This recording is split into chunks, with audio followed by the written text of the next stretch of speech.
paint a picture of the moment when you were 11 years old and those neo-Nazi skinheads attacked you. What do you remember feeling, and how does that younger version of you connect to the work you're doing now? It's a hard day to talk about. Do you know what I mean? Every time we talk about it, it's like a flashback. Even just you just mentioning it, it's that flashback, it's that moment, it's that one moment, that moment when you looked up. So it's just a normal day. Do you know what I mean? Chilling at home. My mom says you got to go shop. So in our family, you just got to do as you're told. So I'm getting out to go to the shop. Going down to the local shop just around the corner.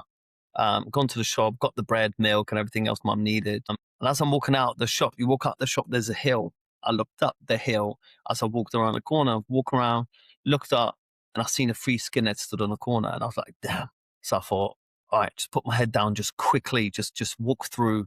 Don't look, just head down and just walk fast. And I did. And as I did, there was a moment where one of them went, hey, Tsagani, which means, hey, gypsy. And I turned around and I seen him running towards me.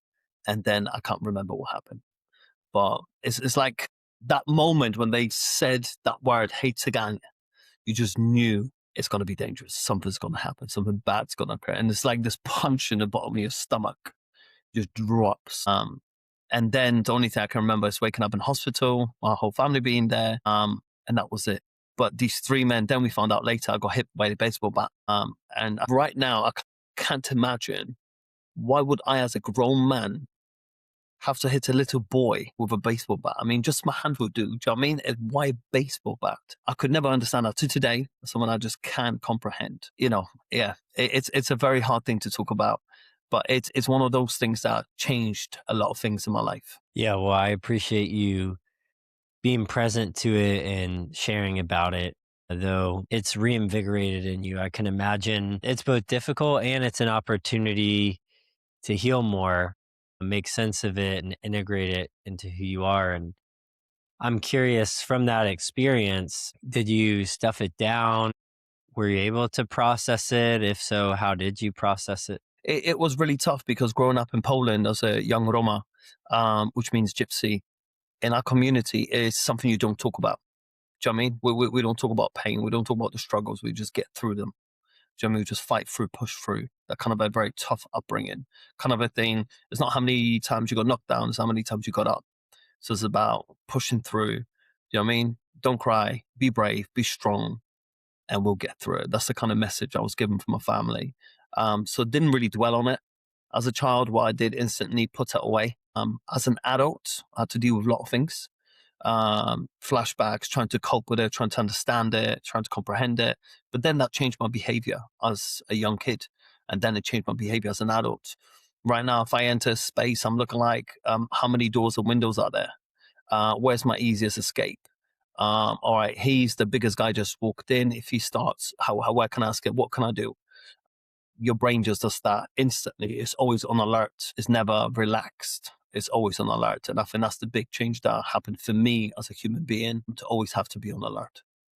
Yeah, that actually tracks with a common process and outcomes of trauma. It keeps you in fight or flight. And, the example I like to use is imagine you continually have to drive a car that's running on empty, but you don't feel like you have another choice, because if you stop, then you essentially feel like you don't have the option to stop. You have to always be heightened. And I imagine, like, year over year, it's gotten hopefully easier where you still get heightened, but less quickly and for a lesser amount of time. You mentioned in your community, it's not very common to talk about pain. I think that's unfortunately very common for males in general. What was it for you that shifted within you that allowed you to start to talk about it, open up, and process it? You see, as soon as you start talking about that, I was like, yeah, one human being, one special, incredible human being, my wife. I remember me and her were just friends. I remember the day we were working at Theatre Royal, and I rang her up, said, "Oh, do you mind giving me a lift?" Because she always drove past my house to work. So I said, "Do you mind giving me a lift?" And that day I had a really tough day. Had an argument with my mom. I was in the mood. So I go in the car and I'm just ranting and going. And then I'm kind of observing myself, like outside myself, going, "Toby, why are you telling her everything? What are you doing?" But it's something she gave me, this energy that made me feel comfortable, made me feel safe.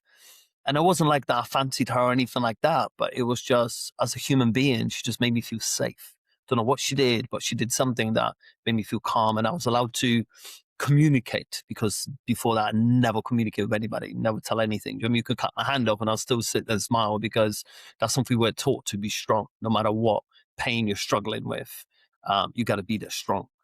So I remember that day when I told her about everything, the tough day I had. And then we got out the car and she went, "Would you like a hug?" And I was a bit shocked, like, a hug? I thought, my mum don't hug me. Why the hell do you want to hug me? Do you know what I mean? It was kind of a thing for me. So I was like, whoa. But then it kind of, the innocent, the child in me went, I don't know. Like, never had one, so I don't know. And because she made me feel so safe, it kind of felt like, well, I don't know. And then she gave me a hug. And it felt like, imagine the room that you're in right now. You can see everything, but imagine you just dim the lights, like 60%. You can still see everything, but it's dark. That's how I lived most of my life till she gave me a hug. And that's when the lights came on and I was like, wow, is this the world? Is this what everyone else is seeing that I haven't been seeing? Because I lived in a world, like I said, where I had to watch my back, had to be always alert, be always conscious, aware of things. This was like a huge moment for me. So then I started seeing the world in a different place and from a different perspective. And then I was more intrigued. I wanted to find out more. And this is where I put my guard down a little bit. This is where later me and my wife got together and we got married and everything. And she would take me out places. I'd be like, yeah, babe, so we don't go to these places. She was like, nah, babe, you're coming with me. We are going to these places. So she started helping me break the boundaries of the normal places I wouldn't go, to the places she's used to, and to her was normal, but to me it wasn't, because I knew my kind weren't welcome. So we kept ourselves to ourselves. But she started slowly teaching me how to break these boundaries. And because of that, I think that safety, that love that she gave me, kind of gave me more courage to go, you know what, I'm going to try it. I'm going to see what happens. It's such a powerful story, man. And it is crazy, right? How something as radically simple as a hug can be so healing, but it's just so disarming. It's Yes. unassuming, but it's connected, and it's not judgmental. It's just, it's And the fully biggest thing I there. loved about it, when she gave me a hug, she's just a friend, just a nice human being who just went, I feel for you. I see you. I see your pain. That there was the key to it, because there was nothing else behind it. Was just a friend. And that was just incredible. That there's that human connection. Yeah, exactly. And the like no strings attached agenda, like I'm just going to love you because you're worth it as a person. And if we really reflect on a lot of our actions day to day, at least for me, I'll speak for myself. If I'm honest, a lot of it is selfish, and like so much of the world is saying, what are you going to give me? What are you going to give me? What are you going to give me? And that narrative just gets broken in that moment where she sees the vulnerability, but actually more so the preciousness of who you are. I always relate a hug to the psychological concept of acceptance, right? When you hug someone, you embrace them, you essentially envelop all that they are. You don't give them a half hug, you don't kind of pick which parts of the body you're embracing. It's like, no, I'm full on. And there's something about that, man. And it's so interesting. It seems like from then on out, that fight or flight in you, that warrior, that protector, it seems like it still played a role, but less and less, because your wife showed you a way where you could securely take a risk, let's say. It's not like she was putting you in danger. It's not like you were being put in situations where you had a high chance of getting triggered again. She was saying, okay, yes, I know this is uncomfortable, but that's the thing that trauma does, is it confuses a true threat from discomfort, and it mixes it together, and you're not able to tell the difference. So you go somewhere normal where otherwise you're totally fine. It's a little uncomfortable, but something in you says, nah, man, like hands up, I got to be ready to defend Yes. myself. And it's only Yeah. by exposing the wound over and over again within a safe and secure process that you learn to open up. And it's not that that protector in you goes away. How could it? It served you for all those years. It Yes. just means that part of you is not the main part. And it's so cool now to talk to you. I mean, in just a few conversations we've had, there's the lover side of you that comes out that is just trusting and giving yourself without second thought. Yeah, yeah, definitely. But it took a long journey to get here. I mean, that was a big part of my journey. It's about learning to love myself so that I can give love to others and understand what the word love means. And to many people, it means many different things. But for me, one of the most beautiful things I've learned from my wife was unconditional love. I've learned a lot of love that was conditional. Well, if you give me that, I'll be nice to you. Well, if you do that, I'll be nice to you. And that was love kind of was returned for something you did, but there was never just that unconditional love. Do you know what I mean? You have to be a good son to get loved for that. You have to be a good Roma person represents the community and the culture. You get loved for that. But if you don't do that, there's no love. That was the tough thing. Do you know what I mean? There was conditions on things, and it was beautiful to have this unconditional love.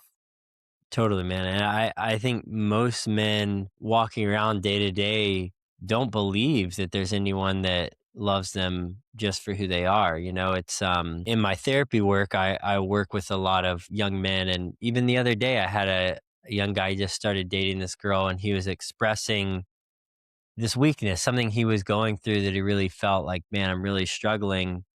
And she just said, "It's okay. I can handle it. Like, I still love you." And he was just reflecting to me how shocked he was. He was like, "Oh, I didn't have to provide. I didn't have to protect. I didn't have to be this thing. I could just be myself in my weakness. It doesn't mean I'm always in that state or that I want to be in that state, but just allowing himself to do that, building that trust." And it seems like you were the same way, where you could actually trust your wife that she was going to love you, you know, in the current state that you were at, not in the idealized state you feel like you should be. Yeah, I think that's really important, especially for us men to know that we're loved and we're respected for who we are. And learning or experiencing that unconditional love is beautiful because there's conditions on being a man. You know, we have responsibilities, we have duties. This is from a young age. Many times when I talk to schools and stuff, we talk about young men and young boys. Why don't we communicate? Well, my experience was this as a young boy: you cry, what are you crying for? Stop crying, man up, chin up, chest up, be brave, get on with it. And at the same time, at the same moment, I see my sister fall over. She was hugged, she was kissed, she was asked what's the matter, what happened. She was asked if she wanted anything. There was so much communication. Yet with me, it was go on and stop crying. Your leg hasn't fallen off yet, so get on with it. And then we grow up as men, and they go, "Why don't you communicate? For 18 years, you told me not to. You trained me not to, and now I'm asked to communicate. I don't know how. I don't know where to start." And that's the biggest things I think our males in the world, all around the world, are struggling with to be able to communicate because we were never taught, we were never guided. Yeah, wow. I've never put those pieces together on present day adult males not being able to have emotional language. Actually, the clinical term is alexithymia. It's the inability to express emotions through words. We have a very, very small vocabulary, but I've never correlated that issue with the fact that growing up we never were communicated in that manner. You know, I think about my son's 22 months old, so he's, you know, he's starting to learn to say words. And they say, as a parent, you know this as a fellow parent, that reading to your kid is the thing that helps them. And then repeating when you see something, just speaking all the time, hey, that's a cup, that's a plane, all these things builds that language quicker. And if we look emotionally, you're right, man. If we see how men are engaged with from a communication standpoint, it's like radio silence. They grow up, they essentially ritualistically repeat it. And then now we live in a day where the average woman is saying, but I want him to open up. I want him to express himself. I want him to share. And the guy's like, deep down feels ashamed because he's like, oh man, I actually want that. But one, in the way that a man would do it, not in the way that a female would do it.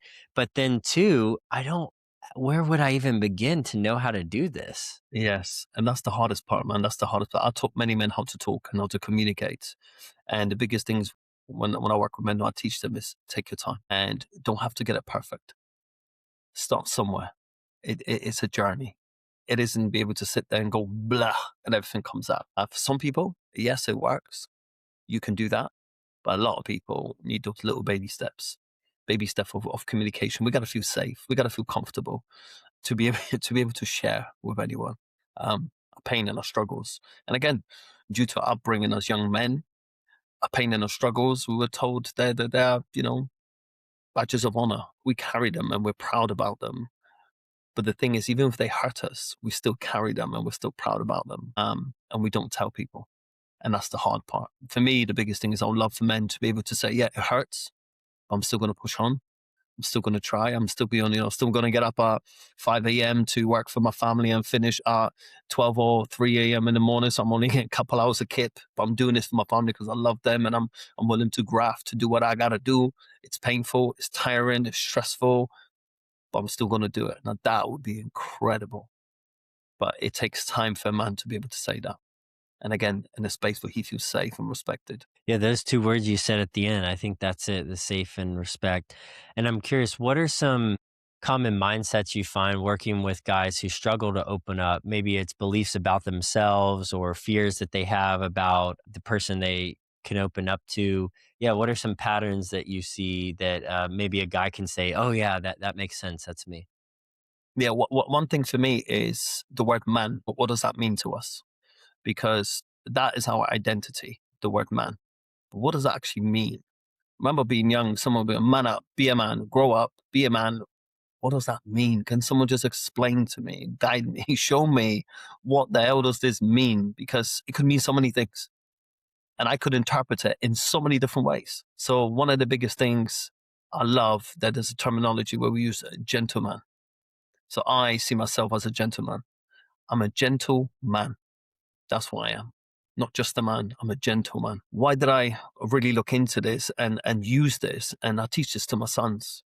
My sons are gentlemen, a gentle man, someone who's understanding, someone who's aware, someone who's aware of themselves first before they're aware of anybody else. How am I feeling? Why am I feeling? What's this? What's happening to me right now here? Why am I overreacting? Well, why, or maybe why am I paying enough attention? It's like really looking inwards. So the word man, it has to have a meaning for us and an understanding. And the biggest thing is actually we don't have an understanding what the word man means to us. And every human being and every man on this planet will have their own individual meaning of the word man. That's why I use gentleman, because being gentle is very important to me because I'm very, very strong physically. So I want to be gentle. I don't want to be overpowering. I don't want to be, physically or anything scary or anything like this. I want to be gentle. So I know sometimes people might look at me and the way I'm dressed, at hip hop and stuff, and they might think, oh, I'm very, very gentle, very nice. And that's really important to me. And again, each man will have their own perspective. Some of the guys will be like, yeah, I'm a fit man. You know what I mean? I'm all about fitness, I'm all about strength, about, being good, about being fit. So we all have our identities. But I think there needs to be more explanation on the word man for men to be able to understand themselves. And I think that usually helps a lot when I have communications with men to understand themselves first. What type of man are you? And once you make that decision, everything else is so much easier because you know your purpose. Lots of times we just don't know our purpose yet. Yeah, I totally agree. And what I hear in your definition of a man is also your wounding, right? Because someone misused strength and aggression and abuse towards you and created that wound, both, I mean, yes, physically, but unfortunately, even more so psychologically, emotionally. Then for you, the testimony of the healing, the power of the overcoming is in that new naming of who you are as a man, of being gentle. It's essentially saying, I have the power to inflict pain, but I'm actually choosing to use that power to instill peace and to be someone that protects the personhood that I am and the people around me in a unassuming and safe manner, which really is embodied in the word gentleness, man. And I think it just speaks to the work that you've done as a man that every man is called to do. We all have a wounding to a degree. We have to own that. We have to heal it.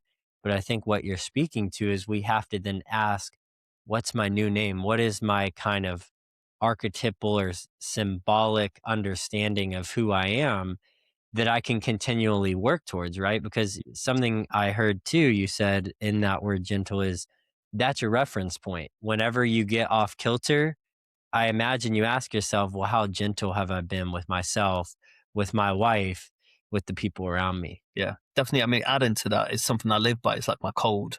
It's what I build my entire company on, my staff, my team, my children. Everyone works by this. And if not, literally, we can't work together because we just don't speak the same language. And I like to work with people who speak the same language. In a sense of, I have 5 principles that I live by, and they're based on respect, peace, love, unity, and having fun. So whenever I talk and work with anybody, I go, did I do those 5? Did I represent respect? Did I give him peace? Did I give him love? Did I give him unity? Did we have fun? Do you know what I mean? All those things are really important. And every day I try to be better with those 5. So everything I do, everything I lead, I'm not perfect. I never met a perfect person, but I know I'm trying to be better every single day. I'm good, but I'm trying to be better every single day. To use these elements within everything that I do is so vital to me. Literally, I live by this stuff. And I'm very blessed that my children, my family lives by this stuff. We literally became our Gorniak foundation for my entire family. So I know my grandkids are going to go, yeah, do you remember your great grandfather set these rules and this is what we live by, this is what we stand for? And I thought, beautiful, some foundations. So yeah, this is something I live by. Yeah, I think this framework, which you call the Gorniak method, which also became the foundation for the UK's first hip hop PhD. So congrats on Yeah, that. thank you. Can you break down using that method? What's actually happening when someone discovers their individual genius, as you call it, through that framework in your work? It's one of the most incredible things. Let's talk about one of my first ever students. His name is Josh. Today, this young man is living in New Zealand, married, got a baby. He's a filmmaker, professional dancer. This guy is living his best life because he discovered his genius. And during his life growing up, he used to get in trouble, struggled with education, sometimes didn't go to school for many months. This kid was in and out, and especially in the local neighborhood estate, just getting into trouble. It was just one of those things. I remember one day when he walked into one of my sessions, he says, "Can I come and dance?" I said, "Yeah, come in." He come and dance. And then him and his best friend, they were really cheeky. They got in trouble. And I said, "Sorry, boys, you can't come in today." They're like, "Why? Why? This is unfair." I said, "No, the way you behaved was unfair." I said, "So you've got 2 days, you're not allowed in." They were really gutted. But then what happened was on the second day, we had a disco for the kids. So imagine all their kids coming to the youth club, coming into the disco, and these two weren't allowed in. And they came into the door. So, "Toby, please can we come in?" I said, "Go on then. As long as you boys behave, you can come in." I said, "But we need to talk tomorrow." They're like, "Okay, cool." So they came in and we did a circle where everyone dances. And it was my turn to come in and show off and entertain the kids. And then as I came in, Josh came in and battled me, competed against me to show me like, "You told me I'm not allowed here. I want to show you." And he started dancing and it went off. It went crazy. The whole place went nuts. It was one of the best things ever. But since then, me and Josh worked together. I helped him to get his qualifications, education, to go to university. He did so many incredible things. And for me, just this last year, he got married in New Zealand, invited me to be his best man. Now, that is the most phenomenal experience for me as an educator, to be invited to be there and to see him, see the growth in that young man. And today he's so happy, man. He's dancing every day, he's filming, doing his photography, he's got his family, just got everything he ever wished for. And all he needed to do is discover who he was. But lots of that had to do with who he was as a man. Who did he choose to become? And that is the Gorniak method, when people are just happily living their life. What a powerful story. And what I'm struck by is your ability to both tell him no and yes. I think in present day, we get scared. I think, unfortunately, a lot of parents, a lot of people in authority don't want to say no. But oftentimes, a young man especially, that has a chip on his shoulder is actually feels most safe in wanting you to say no, even though initially there's going to be resistance. In the end, they actually trust you more. And that's what I hear in that story is this guy, this young boy was probably either told no in a non-relational way, just very harsh, like, hey, just don't do that, very moralistic, or just not told no and kind of ran rampant and did what he want. But I appreciate how you said a temporary no. It's not like you just disconnected from him, but you said, hey, Yeah, this is the action that you took. There needs to be a that's consequence. it. But You have to explain I why. can tell you, if you can change your behavior, you are welcome here. And either way, I'm gonna stay connected to you. I'm here for Yeah, you. yeah, And that sense of like coming then into the dance circle, then challenging you, I actually think probably was also a form of respect to you to say, hey, like I'm going to be here. I'm going to fully show up, but not in an antisocial way, actually in a way that connects us deeper, that allows us to bond and that everyone can kind of see like, hey, I belong here, but in a manner that is appropriate where everyone benefits. yeah. I mean, during my journey, one of the biggest things I needed when I was growing up is a good teacher, kind of a big brother, kind of somebody who could look after you and just tell you and guide you, but with some love and care, man. Like, we're all going to get things wrong. Do you know what I mean? We're human. I would have loved for someone to be like, yeah, but don't do that, Toby. Try it this way. You know what I mean? Think about it. Just, consider other people. Consider this. That's all I needed. Someone just give me some, good advice. Someone just to nudge you to the right direction. And I didn't have that. So I decided to become that for others because of someone I was missing as a young man growing up. And that's someone that's really big for me with my job and everything that I do is about, you know, being a sounding board, being that kind of advice. I can't make you do anything. All I can do is advise you. The best way I can ever describe it when I was talking to my kids was like, I'm those two wheels on the bike when you learn how to ride a bike. Those two little assistant wheels, where they're supporting you. Yes, it's a bit wobbly, but where they're supporting you. And then when you can actually ride the bike, we come off, and then it's you on your own. And that's the kind of way I see it. Is our job is to support you and guide you. The rest is yours. You have to make the decisions, but you have to deal with the good and the bad. And sometimes you got to deal with the consequences. And for Josh that day, it worked out really well because he was brave enough to come and say, "Please, can we come in?" Um, and that takes a bravery, especially when someone told you no, and you knew why. Let's talk about your kids. So, your six kids have literally grown up inside your work from being in car seats while you ran workshops to now working alongside you as assistants. I mean, what a unique setup and story. What does that teach us about masculinity and fatherhood that most men miss? I think, and I gotta say this, I observed fathers, 9 to 5, 6 to 4, and these guys graft the hearts out for the families, and they don't love their kids more than I do, or me more than they do. We both love all our kids with all our full hearts. But I was very blessed that I had the opportunity to have, 90% of my time as a father with my kids. And I see many men that might see the kids after work, probably 2, 3 hours if they're lucky. I was very blessed that my kids would come with me. I'll take my daughter in the car seat and put her in front of the class, and I'll teach my entire class. And if you sit there and just watch, we would run sessions for the kids, and my kids will be involved. They'll be the assistants. They'll be right at the front of the class teaching with me. They'll be involved in the productions and the tours and everything else we ever did. So me as a father, I was very, very blessed. But that was by design because my father wasn't around. And I wanted to be the father who was always there. Like, you call me anytime, your paps is there. You're doing something, your paps is there. And so something I wanted to become is that father that is there. You can count on him. And that became really important to me. And that's why me and my wife designed our own company, and we worked around ourselves and worked our own hours. Was it 10 times harder? Yes, it was. But was it worth it? It was every. Why was it worth it to you? Today, my youngest is 14. Me and him go to the gym together. We train together. The relationship we have is phenomenal. And my son is 14. Do you know what I mean? We talk about everything. We in the gym working out, going like hardcore working out. I've been in the gym working out for years. My son's trying to keep up with me. Do you know what I mean? So this kid is working hard. Do you know what I mean? I said, if you go gym, go gym. Don't go gym to look like you're going gym. Do you know what I mean? Go to the gym to go to the gym. So he gets the point of going to the gym, not just to take a selfie and post on socials that he was at the gym. He actually works out. And it's the same thing with my daughters. They're 16. My second youngest are 16, my twins. We sit down, we talk, we have a great relationship. We go out, and if they want to go somewhere, so Dad, can we go there?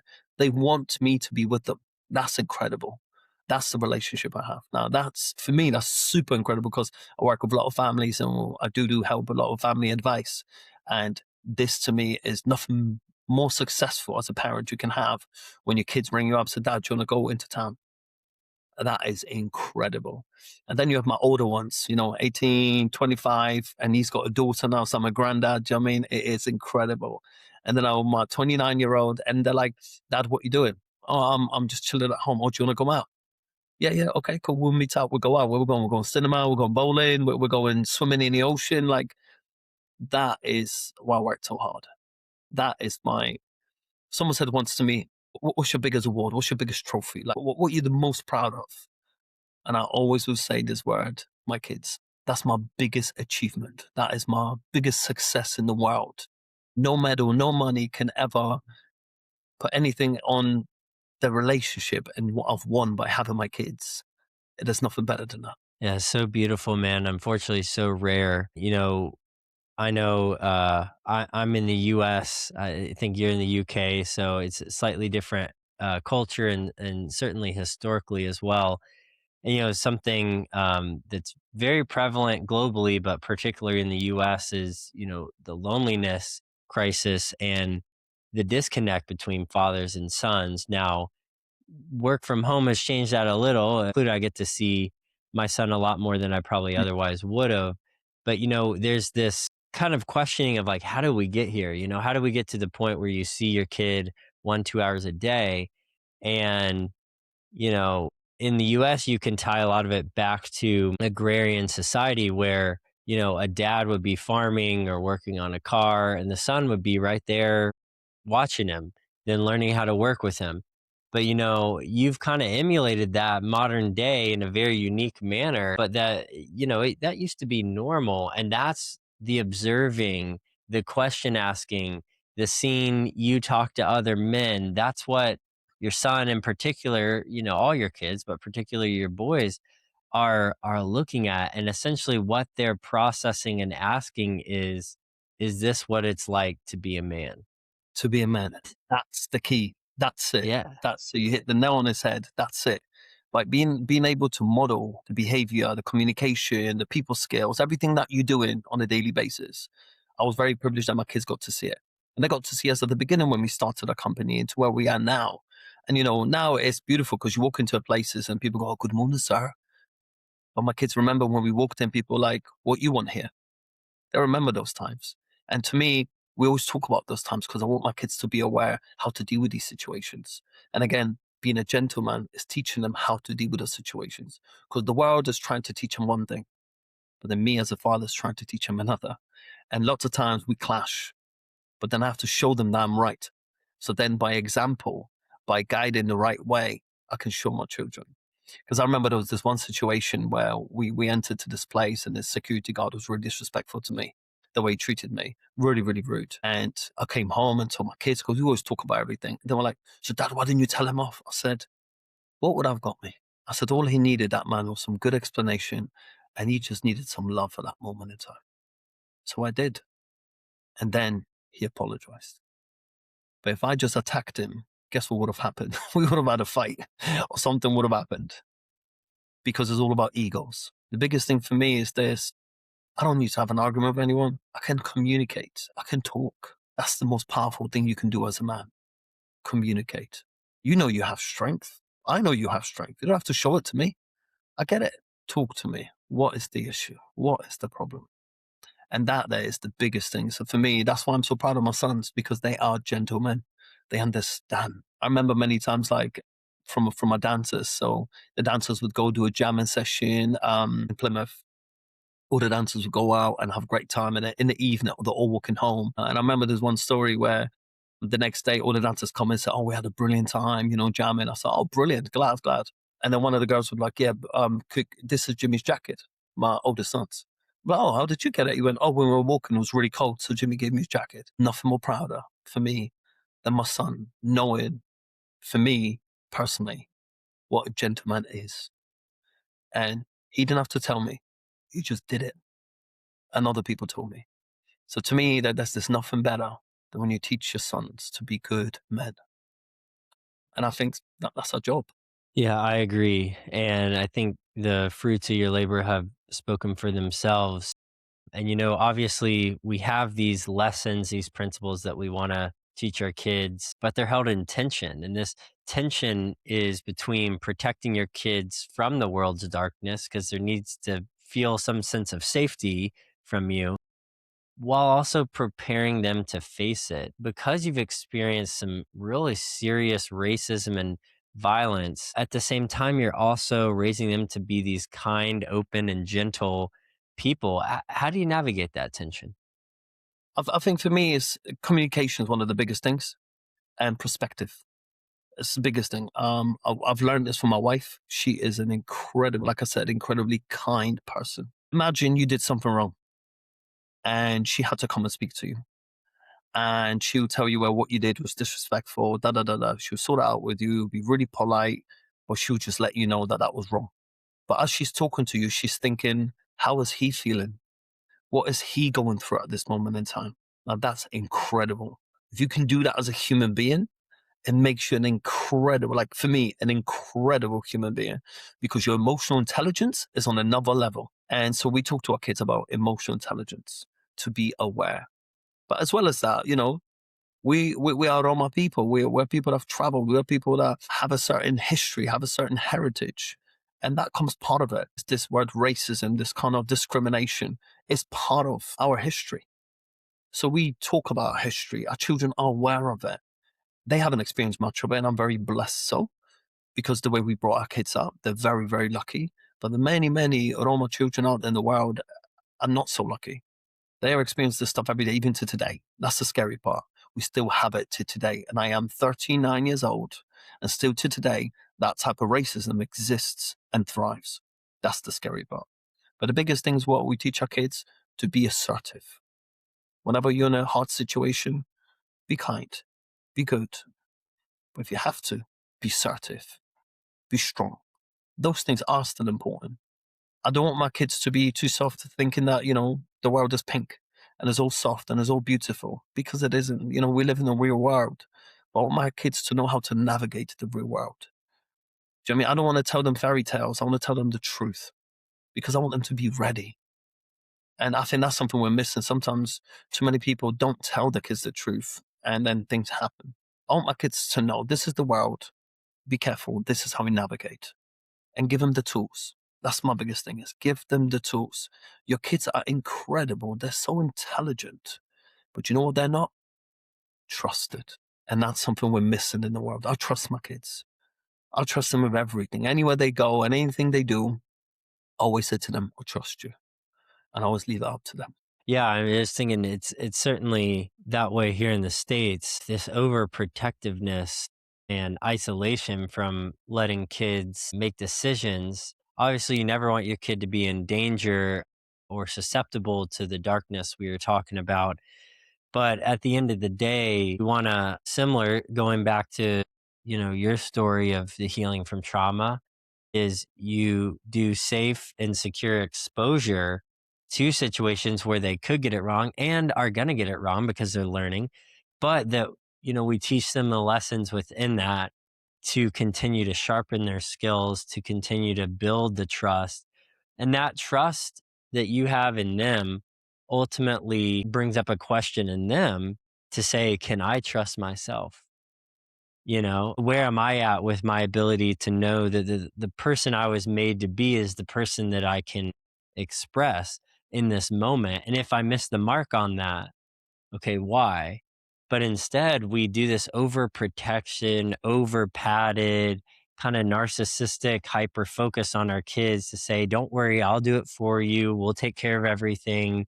You can have whatever you want. And all those things are setting your kid up to fail, because they're not building their tolerance to incur risk. And instead of going on this adventure that sees life as, man, it's difficult, it's painful, but guess what? The challenge is an invitation, and we can learn to overcome it. And there's so much beauty in the pain and moving forward. Not that we asked for the pain, but we learn how to incur it.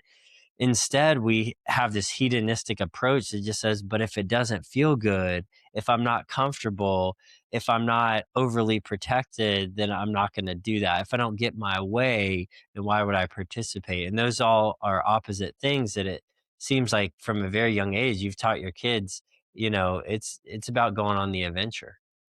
And that's what I'm about to say. I love what you said. It is an adventure. You here for only a certain time. I'm not promised to be here tomorrow, but I'm here now. So I'm going to be present. I'm going to enjoy.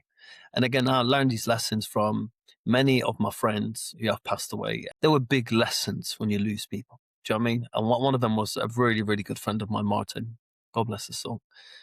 When this guy passed away, it changed my entire world, how I perceived everything, even more deeper than anything else that ever has happened. Because every time I had a kid, he had a kid. So me and him had this little competition. His kids were always taller. My kids might have been a bit chunkier. Do you know what I mean? When they were born, we always had this little competition between us. But it was a good, healthy, fun thing. And then one day, I got told he's got brain cancer, and it was like, wow, just like that, just like that, it just changed everything. And then, a couple of weeks later, he passed away. It was one of the hardest things for me because he was a father. He was a good father. Suddenly to be gone, not having the time or opportunity to say, his kids won't be able to say the word dad. Like, I know the one word I miss, and I mean it to today. I never said to another man the word dad, never. And for my kids to come home every day to me, 1,000 times a day, dad, dad, dad. And it is literally, dad, how do I do this? Dad, can you help me research this? Dad, can you help me box it? Dad, can we go for a run? Dad, can we do this? And it's 1,000 times sometimes a day. But it's the most magical thing to be able to hear it. And that just taught me a different perspective in life. When that happened, I realized how lucky and blessed I am to be a dad, but as well for my kids to have a dad. I know how precious this is. And for me to lose, when I lost Martin, one of the biggest things for me was the value of life you're here today. So he taught me a huge lesson, which was love like it's your first and love like it's your last in everything that you do. So my incredible wife, she's the most phenomenal human being on the planet for me. And she allows me to live in 24 hours. She tells me, babes, this is what you're doing today. And she gives me 24 hours. And in those 24 hours, I learn what I got to do. I know where I got to be, and I just do my job. And I'm so blessed and lucky. I have this incredible partner that allows me to live this way. I don't want to live in a week. I don't want to live in a month. And I don't want to look 5 years ahead. I'm here today. And I'm going to give you all my heart and soul while I'm here. Wow, so well said. And I'm just really struck by the power of the name and calling someone dad. And I'm really sorry to hear that you were never able to say that. It certainly doesn't take away from the pain of not being able to fulfill that, from you being able to say that. Though certainly it's healing and redemptive to have your kids say it to you. I resonate, not to the same degree. I lost my dad when I was 11, and you know that you know that same ache, that desire to feel like I was made to say this and for it to be heard, more than for it to be heard, for it to be received, for it to be cherished, like you're doing. So many of us men are walking around with father wounds, and we're just aching. There's this deep desire, and oftentimes how we respond to that desire is through, you know, of course, sadness, but more so through anger and resentment and bitterness and all those things. I'm curious, for guys listening who carry their own father wound that has been suppressed emotionally and they haven't fully processed it, and it just kind of lies eating them away. What do what can you teach us about how we can process that and move through it to go beyond it? Well, one of the hardest things I had to do is when, I was becoming a father. I remember looking at my wife and saying, am I going to be a good dad? She goes, of course. I said, but I never had one. Never had one to teach me how to be a good dad. How do I know I'm going to be a good dad? And she said, I believe in you. And this is my message to all these men out there. If I am the only one, let it be. But I believe in you. And the most important thing is you can become anything. Yes, it takes time. Yes, it takes hard work. Yes, it's painful. I feel and understand all of that, but I truly believe in you and I know you're going to be a good dad. So allow the past to be in the past and be in the present and build from today. But I believe in you. And that was one of the most beautiful things my wife said to me. And that was the most magical thing I ever felt when someone truly believed in me. And I've learned to believe in men. You can and you will be. It just takes time. Yeah, I was just receiving that as, whew, thank you. I think that was like, I can feel the depth out of which you shared it, and the way that you have heard that for yourself and received it and believed it, now speaking over to many men. And that, that is one of the saddest things, that I find many men just simply do not believe in themselves. And that is really the core to how we can actualize the authenticity of who we are. But, so much of our pains and our past and insecurities get in the way.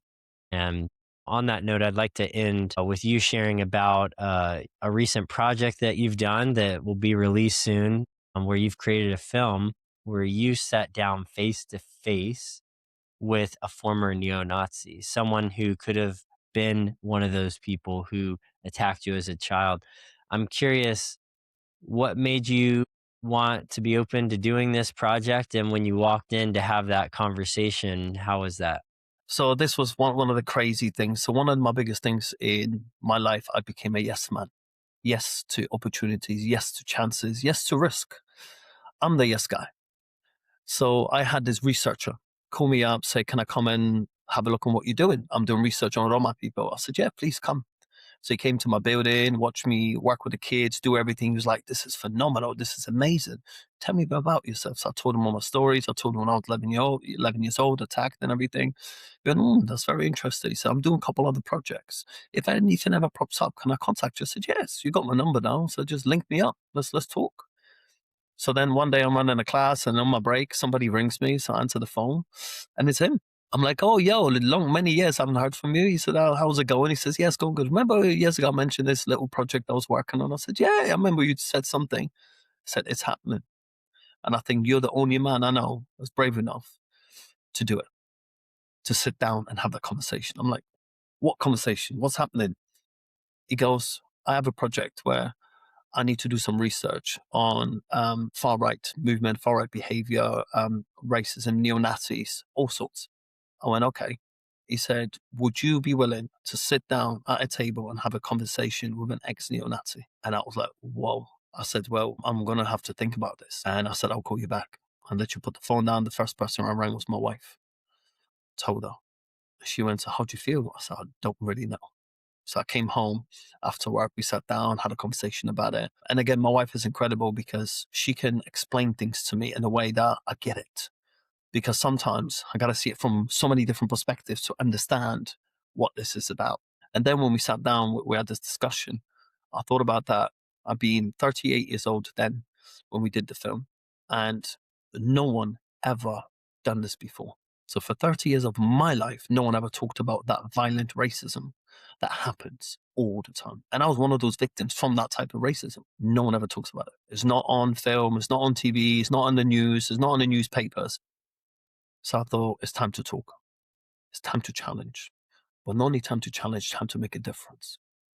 So then I rang him back. I said, listen, I'm up for it, but only if we film it, if we make a film, if we get millions of people to watch this. And I get to change, shape, move people's hearts and minds. I want this thing to do something. I don't want it just to be, you know, me and him sat down, you do your research and it goes on a shelf. I don't want that to happen to this. I want this to do something. He went, okay. He said, I've never done it before. I said, I've got a crew that I work with. They'll come in, do the film. And they were amazing. Like, seriously, the filming company, the favor they pulled off for me, that quality. Oh my God, the quality of what they created. Phenomenal. Phenomenal. And these guys work so hard on this. It's just, seriously, I can't say enough respect for the company. When we did the film, one of the stipulations for me was when we're going to do the film, I don't want to know nothing about him. Don't want to know what he looks like. Don't want to know his name. Don't want to know what he does. I don't want to know nothing. I want it to be raw. They're like, well, Toby, what happens if you guys come in and you guys have an argument and something happens in the room? I said, let it happen. I want it to be honest. I want it to be open. I want it to be real. I don't want it to be fake. I don't want it to be staged. I don't want it to be pre-written, pre-designed. I need it to be real. I want to be vulnerable. Like, I'm ready now. I'm ready to be vulnerable. I'm ready to talk about this. And this was the first time in my life where I started talking about the incident and what happened. During that journey, we both realized we're just these two young boys who just needed somebody, who needed help. And he went one way, I went the other way. And, this could happen to anybody. That was the thing. This could have happened to anybody. And for me, after when we took this film on tour into many different countries, one of the things that happened in Europe, which was in the European Parliament, when we played the film, it was the most powerful moment. At the end of the film, this young Roma man stood up and put his hand up. He said, I am that boy too. Then this woman stood up and she said, I am that girl too. So then I realized this wasn't just my story. This was our story. So it empowered so many people. Because imagine we all experienced this and no one ever talks about it. It's shush, shush. And now you've got it here on TV and everyone's talking about it. And it's okay to talk about it. That was the key to the film. Let's talk about it. Let's find a solution. And the biggest thing for me was about finding healing and finding peace and showing some love to another human being. That was the key to it. Because if I do, and we took this even to Germany and in Berlin when we played it in the Berlin Academica Film Festival, we won an award there for our film, which was incredible. But at the end of the films, I do a Q&A. And the German community was like, oh God, they were so disgusted. How could this guy become a neo-Nazi when we were the ones who came to the country and invaded them and killed so many of the Polish and we were at war? And then you do that to your own people? They just couldn't understand it. They were disgusted with it. And then a couple of the people said, well, I don't understand how you could sit and talk to him. I would have just jumped over the table and beat him up.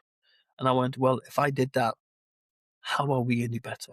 How are we trying to change the world if we do what they did? So this was my message with the film. We can't do what they did. We got to be better. And better doesn't mean easier. It is always harder. But we got to be better. We got to do something different. And for me, the most beautiful thing about this film, it inspires people to talk, inspires people to have a conversation, and inspires people to see both points of views. And it gives you a simple understanding. And it comes back to humanity.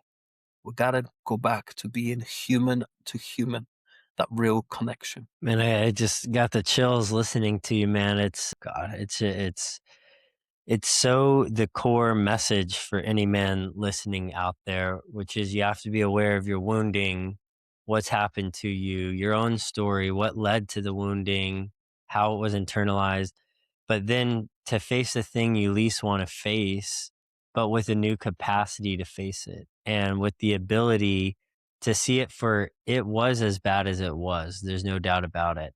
And it doesn't have to continue to wreak havoc on your life like you did. You created a new capacity to incur it and to transform it so that you didn't transmit it and that you are emulating, I think, something that every person has the decision to take responsibility for their lives and do exactly what you did, man. And I think for any guy listening out there, Toby's example, while a more intense one that, I think all of us are really moved by, is nonetheless the journey that every man must take into himself to be the person that he's meant to be and to share his message with the world. So, Toby, my brother, thank you for sharing. And I'm Thank you. curious where people can find your work. The main thing, any social media platform. So any platform you use, you can probably find me at Toby Gorniak MBE. You can go on my website, tobygorniakmbe.com. You can find me there if you want to connect and link up. If I could help or give some advice, I'm always up for it. And if not, message me on any platforms and I'm really quick. I'm always on it, always hustling, always working. And for me, everything starts with a conversation. So if I could be of any help to anybody, link up and let me know. Couldn't agree more, man. We resonate so much with our approaches, and it was such a gift to have your perspective and for you to share your story. So we'll make sure to put all that in the show notes. And guys, until next time. Thank you. Peace and love.